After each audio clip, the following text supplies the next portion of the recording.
Innal hamdalillah nahmaduhu wa nasta'inuhu wa nastaghfiruh wa na'udzu billahi min shururi anfusina wa min sayyiati a'malina may yahdihillahu fala mudhillalah wa may yudlilhu fala hadiyalah. Ashhadu an la ilaha illallah wahdahu la syarikalah wa ashhadu anna Muhammadan 'abduhu wa rasuluh la nabiyya wa la rasula ba'dah. Ya ayyuhalladzina amanu taqullaha haqqa tuqatih wa la tamutunna illa wa antum muslimun. Para pendengar Radio Arisalah yang dimuliakan oleh Allah Subhanahu wa taala. Di kesempatan yang lalu kita sudah membahas yaitu berkaitan dengan pengertian dari ruqyah dan juga perbedaan antara ruqyah yang syar'iyyah dengan ruqyah yang syirkiyah. Dan juga kita di kesempatan yang lalu telah memberikan beberapa syarat bagaimana ruqyah tersebut disebut sebagai ruqyah yang syar'iyyah. Kita sudah memberikan beberapa syarat. Kita akan mengulang sedikit berkaitan dengan pengertian dari ruqyah. Sebagaimana sudah kita sebutkan, pengertian dari ruqyah adalah membacakan ayat-ayat Al-Qur'an ataupun membacakan doa-doa yang tujuannya adalah untuk kesembuhan. Itu adalah untuk kesembuhan. Kemudian juga untuk syarat ruqyah tersebut disebut sebagai ruqyah yang syar'iyyah. Yang pertama adalah bacaan diambil dari Al-Quran. Bacaan ruqyah tersebut diambil dari Al-Quran. Kemudian yang kedua, bacaan tersebut ataupun doa-doa tersebut itu diambil dari hadis-hadis Rasul sallallahu alaihi wasallam. Kemudian yang ketiga, syarat dari ruqyah syar'iyyah adalah menggunakan bahasa yang bisa dipahami. Itulah dia syarat dari ruqyah syar'iyyah. Di kesempatan pagi hari ini yang akan kita bahas yaitu berkaitan dengan ciri ruqyah yang syirkiyah. Jadi kalau ada ruqyah yang dia memiliki beberapa ciri yang nanti akan kita sebutkan, maka ruqyah tersebut itu masuk dalam kategori ruqyah yang syirkiyah ataupun lawan dari ruqyah syar'iyyah. Kalau ruqyah syar'iyyah doanya diambil dari Al-Qur'an ataupun hadis, kemudian menggunakan bahasa-bahasa yang bisa dipahami. Jadi kalau yang menyimpang dari yang tiga hal tersebut, yang tidak ada dari tiga hal tersebut, maka ini perlu dikoreksi lagi untuk ruqyah yang dia lakukan. Karena saat ini sangat tersebar untuk ruqyah syirkiyah karena banyak orang-orang yang tidak mengetahui. Itulah yang mungkin biasa disebut dengan dukun putih. Dukun putih.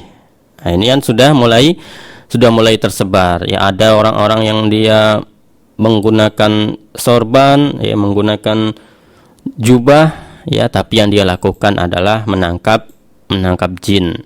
Seperti itu, menangkap jin. Kalau beberapa tahun yang lalu, mungkin 10 tahun yang lalu itu ada acara televisi yang sangat disukai yaitu ada sebuah tim namanya tim pemburu hantu. Jadi timnya ini kerjaannya itu hanya menangkapi hantu saja. Nah, dan ini sudah sangat tersebar makanya mereka biasa menyebut diri mereka itu dengan dukun putih.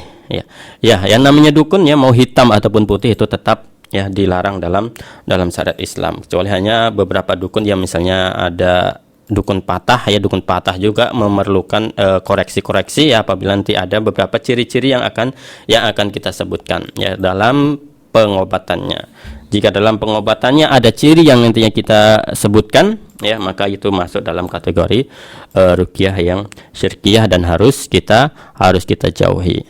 Karena ancaman orang yang dia melakukan kesyirikan kepada Allah Subhanahu wa taala itu sangat ngeri sekali, ya, sangat mengerikan sekali. Ya, di antaranya adalah Allah Subhanahu wa taala tidak akan mengampuni dosa orang yang melakukan perbuatan syirik kepada Allah Subhanahu wa taala. Sebagaimana Allah Subhanahu wa taala telah berfirman dalam Al-Qur'an, "Innallaha la yaghfiru ay yushraka bihi wa yaghfiru ma duna dzalika liman yasha."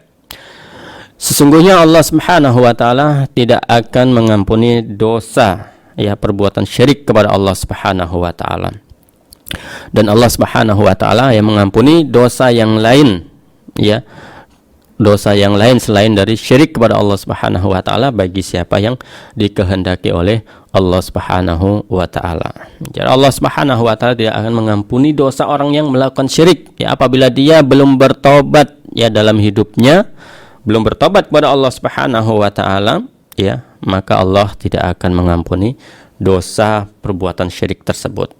Kalau dosa-dosa yang lainnya itu masih, ya, ada kesempatan untuk diampuni oleh Allah Subhanahu wa taala. Ya, masih ada harapan, ya, untuk diampuni oleh Allah Subhanahu wa taala. Ya, akan tapi kalau untuk dosa perbuatan syirik kepada Allah Subhanahu wa taala, ya, tidak ada tawar-menawar. Ya, ketika orang sudah melakukan perbuatan syirik kepada Allah Subhanahu wa taala, ya, maka dia akan dimasukkan oleh Allah Subhanahu wa taala ke dalam nerakanya Allah Subhanahu wa taala, dan dosanya juga tidak akan diampuni oleh Allah Subhanahu wa taala. Ya. Di antara, ya, ciri dari ruqyah yang dia bercampur dengan kesyirikan kepada Allah Subhanahu wa taala. Ya, ini mungkin sering kita mengulang-ulangnya.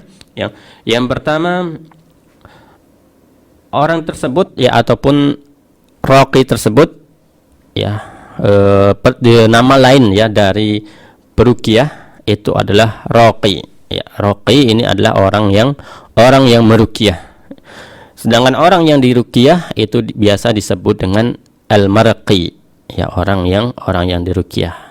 Seperti dan perbuatannya, ya, itu biasa disebut dengan ruqyah. Ya. Yang pertama, ya, membutuhkan informasi tentang pasien, ya, dengan menanyakan namanya dan nama ibunya. Ya, ini tujuannya adalah, ya, untuk melakukan, ya, ruqyah yang syirkiyah. Ya.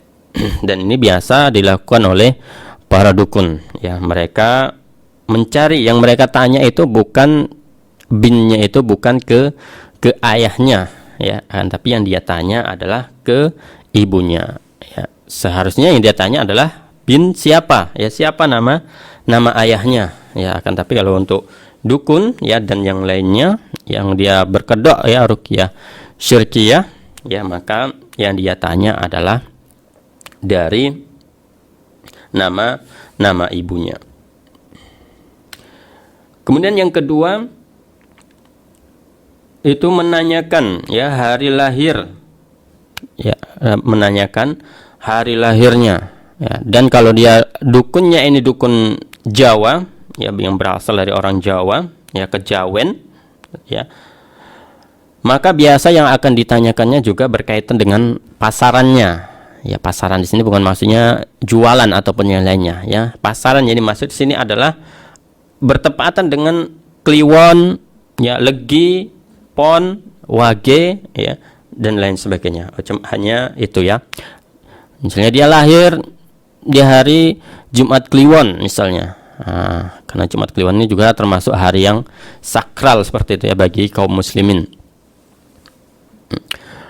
Maka orang dukun ini, ya, ataupun orang yang ingin akan menyembuhkan dia, ini dia lahir di hari Jumat Kliwon. Maka dia akan berusaha, dia cocok-cocokkan, ya, atau dia akan mendapatkan informasi bisikan-bisikan gaib, ya, baru dia akan mengatakan, ya, ini rezekimu ini, ya, di bulan ini karena bertepatan lahirmu itu adalah di Jumat Kliwon, ya, maka rezekimu akan seperti ini.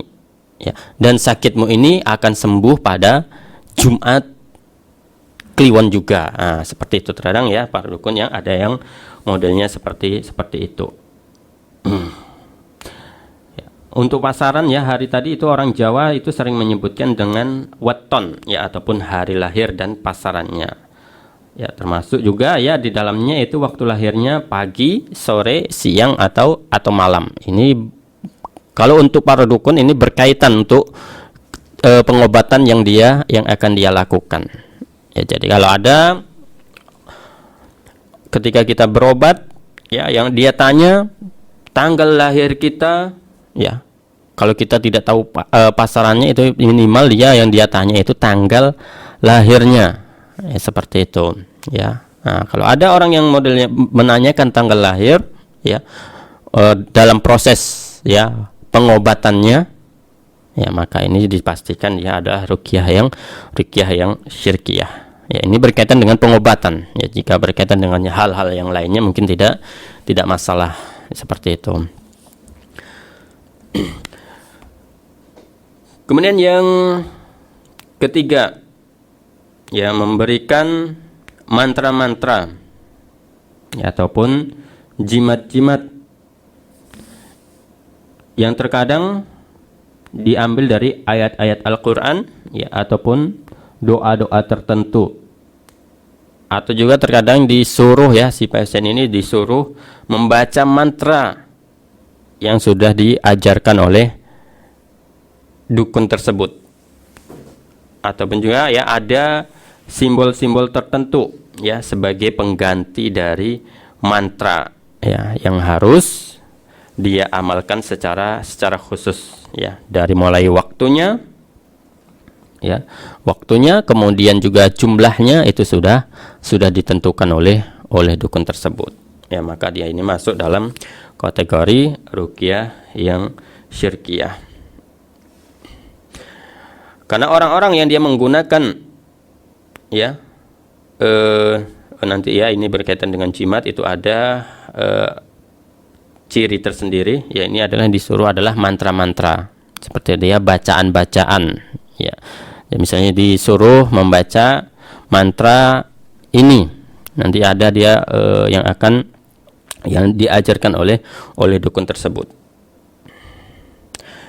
Yang keempat ya untuk ciri dari ruqyah yang syirkiyah, yang keempat adalah meminta sesaji apapun bentuknya ya, baik berupa kemenyan ya, ataupun bunga-bunga ya, buah-buahan ya, binatang-binatang ya, ataupun benda mati dan yang lainnya, yang kemudian disuruh ya ataupun diperintahkan untuk diletakkan pada tempat khusus yang sudah ditentukan oleh dukun tersebut ya. Misalnya dia disuruh memotong ya kerbau ya, ataupun disuruh memotong ayam ya, disuruh di tempat khusus, misalnya harus di bawah pohon di sekolah ya. Nah, ini biasa sering terjadi ya. Ya, kalau beberapa tahun yang lalu ya saya pernah melihat orang yang dia kesurupan ya, sangat hebat sekali ya kesurupannya ya, pokoknya bolak-balik kesurupan seperti itu. Maka dukun ini dia menyuruh ya seorang tersebut itu mengambil suruh mempersiapkan bunga ya, yang bunga ini adalah tujuannya adalah untuk diletakkan di sebuah pohon yang sudah ditentukan ya. Kalau ketika itu di sebuah pohon ya, pohon tersebut itu terletak di sekolah ya, karena katanya ya jin penunggu pohon tersebut itu marah sehingga dia memerlukan sesajen. Ya, tentunya ya berkaitan dengan sesajen ini ya, Allah Subhanahu wa taala sudah mengharamkan. Ya. Allah Subhanahu wa taala ya sudah mengharamkan ya, sesajen ya, mempersembahkan kurban ya, karena sesajen ini sama juga dengan kurban. Sama juga kita berkurban. Yang berarti adalah mengeluarkan sebagian harta dengan tujuan untuk mendekatkan diri kepada Allah Subhanahu wa taala, tapi dia palingkan kepada selain Allah Subhanahu wa taala, adalah merupakan ya sebuah bentuk ibadah yang dilarang oleh Allah Subhanahu wa taala ketika kita berkurban ya kepada selain Allah Subhanahu wa taala. Mungkin kita juga pernah ingat ya sebuah kisah yang telah diceritakan oleh Rasulullah sallallahu alaihi wasallam. Seseorang bisa masuk ke dalam surga dan neraka itu gara-gara hanya seekor lalat. Ya, apalah artinya seekor lalat? Ya, hanya seekor lalat. Ya, kalau bagi kita nggak masalah hanya seekor lalat seperti itu. Ya, ataupun hanya seekor ayamnya nggak masalah, kita kurbankan untuk kita buat untuk sesajen ya, ataupun kita membuat nasi merah tujuannya untuk sesajen. Nah, itu mungkin bagi kita tidak masalah. Tapi hal ini sudah dijelaskan oleh Rasul sallallahu alaihi wasallam ya berapa abad yang lalu berkaitan dengan sesajen ini. Ya, berkaitan dengan sesajen ini Rasul sallallahu alaihi wasallam ya sudah menceritakan kisah orang yang dia masuk ke dalam surga ya dan masuk ke dalam neraka ya itu gara-gara seekor lalat. Ya, jadi kisahnya sudah diceritakan oleh Rasul sallallahu alaihi wasallam. Ya. Kisahnya adalah ya ada dua orang pemuda yang mereka ya melakukan sebuah perjalanan ataupun melakukan safar, dan mereka ketika itu sampai di sebuah desa. Yang desa tersebut tidak boleh dilewati oleh siapapun. Ya, ketika orang ingin melewati desa tersebut, ya itu ada syarat yang harus dipenuhi. Ya, syaratnya adalah mereka harus berkurban, ya harus memberikan sesajen ya seperti itu kepada berhala yang ada ketika itu. Ya, berhala yang ada di kampung tersebut. Ya, berhala yang ada di kampung tersebut. Itulah berkaitan dengan sesajen. Jadi dua orang ini mereka mengatakan, kami tidak mungkin bisa melakukan kurban, tidak mungkin bisa melakukan persembahan. Ya, seperti itu kan sekarang lagi marak ya berkaitan dengan persembahan. Ya, sesajen. Kami tidak bisa karena kami musafir, tidak mungkin pula kami membawa ya ayam ya ataupun membawa unta ya untuk disembelih. Kalaupun kami membawa unta ini adalah yang akan menyampaikan kami ya ini adalah untuk transportasi kami seperti itu.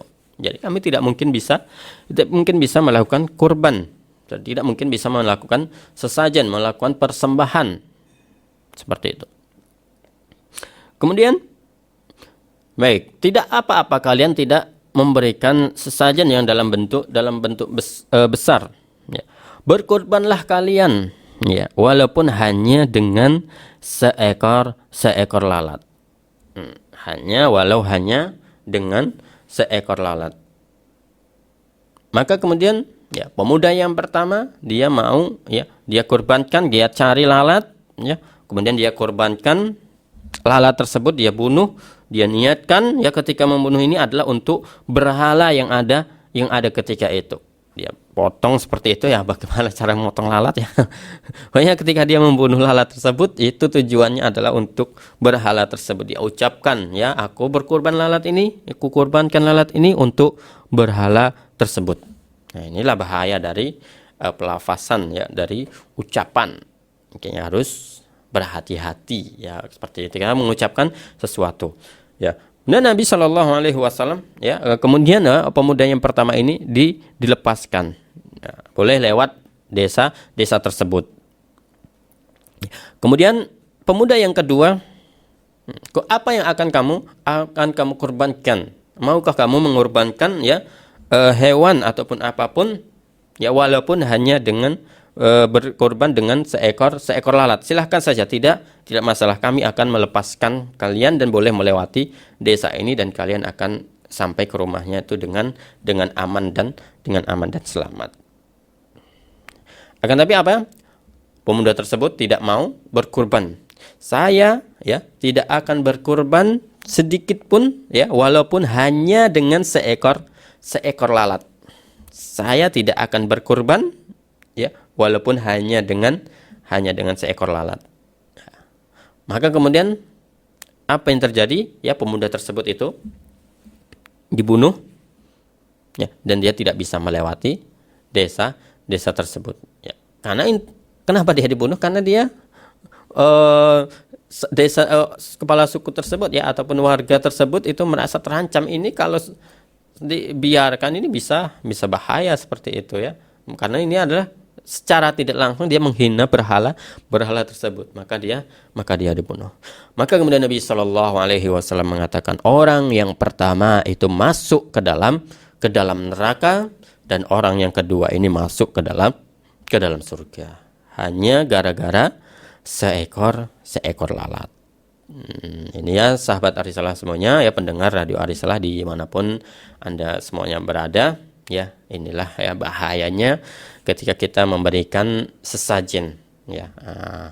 Biasa ya kita mengatakan ada ya orang yang dia melakukan meletakkan sesajen misalnya di bawah tempat tidur ya, walaupun di bawah tempat tidur kalau tujuannya adalah untuk jin ya, itu juga adalah dilarang dalam syariat Islam ya. Ini ada memang seseorang yang dia berkeyakinan ya memberi makan kepada ruh ya, ini adalah merupakan ya, karena biasa setiap hari raya atau setiap tanggal 1 Syawal ya setelah Ramadan, yaitu orang-orang yang meninggal yaitu pulang ke rumah, kemudian sampai di rumah dia lapar, mungkin makanya diberi sesajen ya, kemudian dia makan.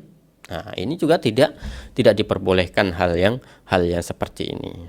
Itu juga adalah dilarang. Tadi ya, kalau ada orang yang dia cara pengobatannya dengan memberikan persembahan ya kepada jin, kepada setan ataupun kepada yang lainnya ya, maka ini adalah termasuk dalam kategori ruqyah yang syirkiyah. Ruqyah yang syirkiyah. Karena dalam ruqyah syariah itu tidak ada yang namanya meminta sesajen. Ya, tidak ada yang namanya meminta sesajen. Ya, sahabat risalah yang dimuliakan oleh Allah Subhanahu wa taala. Allah Subhanahu wa taala telah berfirman dalam Al-Qur'an ya, "Innama harrama 'alaikum al-maitata wad-dama wa lahmal khinzir wa ma uhilla bihi li ghairillah." Ya. Sesungguhnya Allah Subhanahu wa taala ya, itu mengharamkan bagimu bangkai. Ya, bangkai ini adalah hewan yang dia mati, tapi matinya ini tidak dengan cara yang syar'i. Yang pertama, hewan yang harusnya dia mati dengan disembelih. Ya, yang hewan tersebut bisa disembelih tapi dia mati, inilah dia yang disebut dengan bangkai. Jadi kalau ada hewan yang dia disembelih dengan nama Allah, ini dia tidak disebut dengan bangkai. Tapi kalau dia harus tidak disembelih, misalnya matinya karena dipukul ataupun matinya karena tenggelam ya, ataupun matinya karena karena sakit, maka ini disebut dengan bangkai. Tapi kalau dia matinya karena disembelih dan menyembelihnya itu karena Allah Subhanahu wa taala, maka ini tidak disebut dengan bangkai. Jadi Allah Subhanahu wa taala mengharamkan yang pertama adalah bangkai, mayit ya. Dalam bahasa Arabnya itu mayit itu artinya adalah bangkai ya, bahasa Indonesia ya. Kalau dalam bahasa Indonesia mungkin mayit ini biasa diperuntukkan untuk orang, untuk manusia ya, tapi kalau hewan itu disebut dengan bangkai. Ini adalah dalam bahasa Indonesia. Tapi kalau dalam bahasa Arab, mayit ya berlaku untuk semua, baik manusia ataupun hewan, itu berlaku kata mayit. Waddama, dan darah. Ya, Allah Subhanahu wa taala ya mengharamkan juga darah Jadi tidak boleh ya, darah jenis apapun itu tidak boleh dimakan ya, kecuali yang dibolehkan oleh Rasul Shallallahu Alaihi Wasallam, yaitu hati. Jadi hati ini adalah dalam sebuah hadis sebutkan adalah segumpal darah ataupun segumpal daging. Ya. Nah, jadi hati termasuk darah dan ini adalah yang diperbolehkan. Jadi kalau darah ya, mau dia darah bagaimana bentuknya itu tetap diharamkan, tidak boleh kita memakan darah. Ini disebutkan oleh Allah Subhanahu wa taala karena dari orang-orang jahiliyah mereka banyak yang makan darah. Makanya Allah Subhanahu wa taala menyebutkan dalam Al-Qur'an. Walahmal khinzir ya, dan daging babi. Ya, jadi untuk daging babi ini semua diharamkan. Kemudian wa ma uhilla bihi li ghairillah ya, dan apa-apa yang dipersembahkan kepada selain Allah Subhanahu wa taala. Ya, maka itu termasuk yang diharamkan. Imam Ibnu Jarir At-Tabari berkata, ya, artinya adalah sembelihan yang dipersembahkan kepada sembahan ya, ataupun kepada jin ataupun setan yang tujuannya adalah untuk selain Allah Subhanahu wa taala ya, ataupun diperuntukkan kepada sembahan-sembahan selain Allah Subhanahu wa taala. Ya, jadi mau hewan yang dipersembahkan tersebut besar ataupun kecil, itu semuanya tetap dilarang ya, diharamkan dalam syariat ya, dan bisa ya masuk ke dalam perbuatan syirik kepada Allah Subhanahu wa taala. Ya, mau hewan tersebut ayam ya, kalau dia tujuannya adalah dipersembahkan ya untuk selain Allah Subhanahu wa taala ya, ataupun misalnya buah apa yang mudah didapatkan ya, tadi sudah kita sebutkan ya dari hadis Nabi, itu hanya seekor lalat ya, orang itu saya bisa masuk ke dalam neraka dan bisa masuk ke dalam surga. Seperti itu, hanya seekor lalat, hewan yang sangat kecil ya, bisa menyebabkan seseorang itu masuk ke dalam nerakanya Allah Subhanahu wa taala karena dia persembahkan ya kepada berhala. Seperti itu, dia persembahkan kepada jin, dia persembahkan kepada selain Allah Subhanahu wa taala. Ya. Kemudian yang selanjutnya ya, ciri dari ruqyah yang syirkiyah itu biasa ya akan diberikan jimat ataupun rajah ya, ada nama istilah lainnya itu wifik. Wifik ini juga dia hampir serupa ya dengan rajah juga ya, isim dengan tulisan Arab ataupun bahasa lainnya ya, ataupun diberi juga benda-benda pusaka ya, seperti keris ya, ataupun potongan kayu ya, selembar kain ataupun rajah yang dibungkus dengan rapi ya, dimasukkan dalam ikat pinggang dan lain sebagainya. Dari Nabi Shallallahu Alaihi Wasallam ya, dalam sebuah hadis ya disebutkan ya, man ta'allaqa tamimatan faqad asyrak ya, barang siapa yang menggantungkan ataupun yang menggunakan jimat ya, tamimah ya, faqad asyrak, maka orang tersebut itu sudah melakukan kesyirikan. Ya. Karena apa? Ketika seseorang itu sudah menggunakan ataupun memakai jimat, tentunya ada ketergantungan ya hati kepada benda tersebut, kepada jimat tersebut.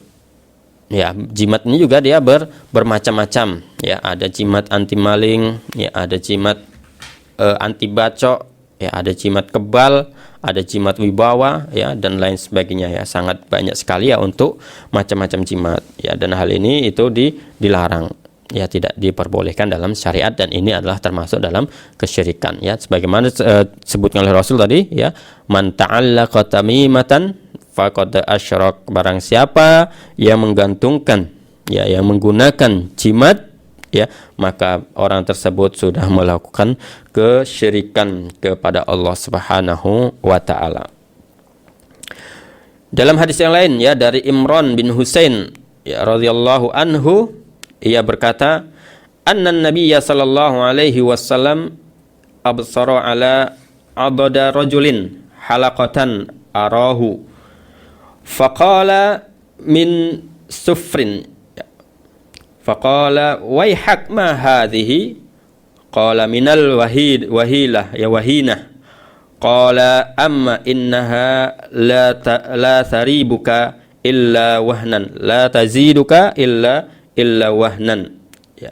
In bidha anka fa innaka law mitta wa hiya 'alaika ma aflahta abadan. Rasul sallallahu alaihi wasallam pernah melihat di lengan seorang pria gelang yang dinampakkan padanya. Pria tersebut berkata bahwa gelang itu terbuat dari kuningan, ya. Lalu beliau ataupun Rasul sallallahu alaihi wasallam bertanya, ya, untuk apa engkau memakainya? Ya, untuk apa dia memakai gelang tersebut? Maka pria tersebut menjawab, ini dipasangkan untuk, ya, mencegah dari wahinah. Ya, wahinah itu adalah penyakit yang dia berada di lengan. Ya. Nabi Shallallahu Alaihi Wasallam kemudian bersabda, ya, gelang tadi, ya, gelang itu bukan malah membuatmu semakin kuat, ya, akan tapi gelang tersebut itu akan membuatmu semakin lemah. Ya. Maka buanglah, ya, seandainya engkau mati dalam keadaan masih, ya, menggunakan gelang tersebut, memakai gelang tersebut, ya, maka engkau tidak akan beruntung untuk selamanya. Ya, na'udzubillah min dzalik, ya. Jadi orang tersebut, ya, memakai gelang yang tujuannya adalah agar terhindar dari penyakit, ya. Tapi Nabi Shallallahu Alaihi Wasallam, ya, memerintahkan untuk mencabut karena benda tersebut itu akan memberi kelemahan, ya. Jadi jimat-jimat yang ada itu hanya akan memberi kelemahan pada orang yang memakainya tersebut, ya, tidak malah memberi kekuatan, tapi malah menambah kelemahan bagi orang yang memakainya, ya. Karena dia ketika misalnya pergi dalam perjalanan kemudian jimatnya tertinggal, ya, dia merasa sangat khawatir, aduh, ya, jimatku ketinggalan, seperti itu. Dia tambah khawatir, ini nanti kalau terjadi apa-apa bagaimana, seperti itu, ya. Mungkin ya bisa hampir serupa seperti orang sekarang ini ketika dia ketinggalan HP-nya di rumah, ya, itu galaunya, itu khawatirnya juga sangat luar biasa, ya. Tapi HP ini adalah kegunaannya adalah hanya untuk alat komunikasi, ya kan. Tapi kalau jimat ini memang dia bergantung kepada jimat tersebut, ya, bergantung kepada jimat tersebut. Ya, aku nanti bisa mati nih kalau tidak memakai jimat ini, ya, seperti itu. Ya, kalau memang ada, ya, memang benar-benar misalnya bisa memberi kebal, ya, dengan menggunakan jimat tersebut, ya, bisa tahan bacok, ya, anti peluru dan lain sebagainya, ya. Kenapa orang-orang yang seperti ini tidak dikirim saja ke Palestina, ya, untuk menolong, ya, saudara-saudara kita yang ada di sana, seperti itu, ya.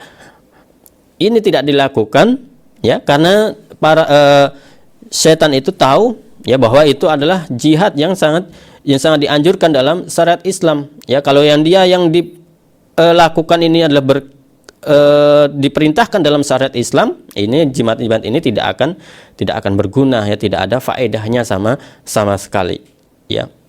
Seperti itu. Jadi jimat-jimat itu hanya akan menambah kelemahan seseorang, ya, bukan malah menambah kekuatan bagi orang yang memakainya, ya. Berkaitan dengan hal ini, orang yang memakai jimat, ya, saya juga pernah meruqyah, ya, ketika dia itu menggunakan sebuah gelang, ya, dia pakai gelang, ya, anak kecil dia pakai gelang. Ketika gelang ini dilepas, ya, ibunya mengatakan dia ini tiba-tiba terjatuh, tapi ketika gelang ini dipakaikan lagi dia sehat seperti biasa. Ya, maka ketika itu, ya, saya hanya mengambil, ya, saya ambil saja, cabut, lepas saja gelang tersebut, ya, kemudian kita ruqyah. Alhamdulillah, ya, dalam beberapa lama, ya, ketika setelah di ruqyah, alhamdulillah anak tersebut sudah sehat kembali, tidak ada masalah seperti itu, ya. Kemudian kita buang, ya, gelang tersebut, ya, dan ternyata yang bermasalah itu awalnya itu adalah dari ibunya, ya, karena jin ini kadang kalau dia mengganggu ibunya, ya, anaknya itu juga bisa ikut bermasalah, seperti itu, ya. Jadi misalnya anak kita misalnya sering nangis malam, ya, ataupun lain sebagainya, yang diperbaiki terlebih dahulu adalah dari orang tuanya. Yang dicek terlebih dahulu itu orang tuanya, ya bukan langsung ke anaknya. Ini ganggu jin dan lain sebagainya. Bukan langsung ke anaknya, akan tapi dikoreksi terlebih dahulu dari orang tuanya. Jadi jimat-jimat yang ada itu bukan memberikan kekuatan, akan tapi akan membuat kelemahan pada diri seseorang. Ya. Dan nanti berkaitan dengan jimat, ya ini sebenarnya dibahas ya dalam buku-buku ataupun kitab-kitab tauhid, ya kajian tauhid. Ya ini mungkin sudah banyak ataupun sudah sering dibahas ya berkaitan dengan hal ini. Kemudian yang selanjutnya, ciri dari ruqyah yang syirkiyah adalah memberi informasi gaib tentang keberadaan makhluk gaib dengan ciri-cirinya ataupun karakternya, ataupun bisa menerawang barang-barang yang hilang dan orang yang kabur. Nah, ini kan sering kita mendengarnya, sering mengetahui kalau ada orang yang kehilangan, ya bukan yang dia lakukan itu bukan mencari barang tersebut, ya akan tapi dia malah mencari dukun. Nah, seperti itu. Yang dia cari adalah dukun, ya tujuannya adalah agar mengetahui di mana barang yang hilang tersebut. Ya. Dan ada kita juga harus berhati-hati ya berkaitan dengan hal ini, yaitu harus lebih berhati-hati ya, karena terkadang ada juga sebuah buku yang di situ disebutkan berobat dengan Al-Qur'an, ya akan tapi buku tersebut itu berisi dengan penuh dengan kesyirikan, ya. Nanti di buku tersebut ada disebutkan juga ya cara mencari barang yang hilang, nanti ada itu disuruh ya cara mengetahui maling ataupun tidak, ya nanti disuruh situ ada menggunakan kendi dan lain sebagainya. Ya, maka ini juga tidak diperbolehkan, harus lebih berhati-hati ya ketika membaca buku ya, walaupun di sampulnya itu katanya berkaitan dengan Al-Qur'an, berobat dengan Al-Qur'an dan lain sebagainya, ya tetap dilarang kalau dia menggunakan hal-hal yang menyimpang dari syariat Islam. Ya, kemudian ya selanjutnya menunjukkan bahwa dirinya punya kekuatan gaib, ya. Katanya adalah bantuan dari Allah Subhanahu wa taala langsung. Nah, ini mungkin sering kita mendengarnya ya, orang-orang yang seperti ini ya, aku mendapatkan ilmu itu karena aku banyak berzikir, ya aku bisa terbang bisa jalan di atas air itu karena aku banyak membaca zikir ini, ya membaca zikir Asmaul Husna, ya banyak membaca sifat-sifat 20 ya, karena sifat-sifat 20 itu dikupas ya, itu akan membuat orang jadi gila. Seperti itu. Ini sangat berbahaya seperti itu ya. Dia mengaku kadang seperti itu, aku ini bisa mengetahui ini ya, kamu tadi dari mana, saya sudah mengetahui. Bahkan terkadang ya apa yang terbetik dalam hati kita ya, dia bisa mengetahui. Ya, ini pada awalnya dia sebetulnya ini hanya tebak-tebak belaka ya, tapi memang kebetulan ketika itu tebakannya itu sangat betul. Nah, inilah membuat orang semakin senang ya dengan hal yang semacam ini. Mantap ya, orang ini belum kita bilang saja sudah tahu ya, seperti itu. Padahal ini adalah awalnya itu hanya tebak-tebak saja. Karena kalau yang dilakukan oleh para dukun ya, itu harus kita ketahui bahwasanya setan ini dia mencuri berita informasi itu dari langit. Ya, ketika mereka mencuri berita dari langit, itu banyak ya panah-panah api yang menghujani mereka. Ya, jadi mereka tidak sempat mendapatkan banyak berita, mereka hanya mendapatkan satu berita. Kemudian satu berita inilah yang disampaikan kepada pengikut-pengikutnya, ya kepada para dukun.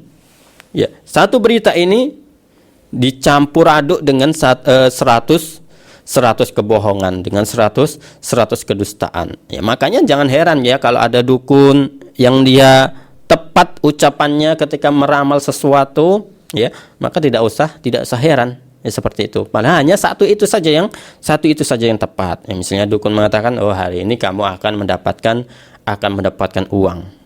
Di mana? Di sini. Nah, hanya satu itu saja. Hanya satu itu saja sudah menghebohkan ya sejagat raya ini ya, seperti itu ya. Bagaimana kalau sampai banyak yang dia ketahui. Ya, karena para dukun ini juga adalah termasuk dari dajjal-dajjal yang kecil ya, kita katakan seperti itu. Dengan tipu daya dia saja kita sudah terpengaruh ya. Bagaimana kalau sampai datang ya dajjal yang sangat besar, yang sangat luar biasa ya.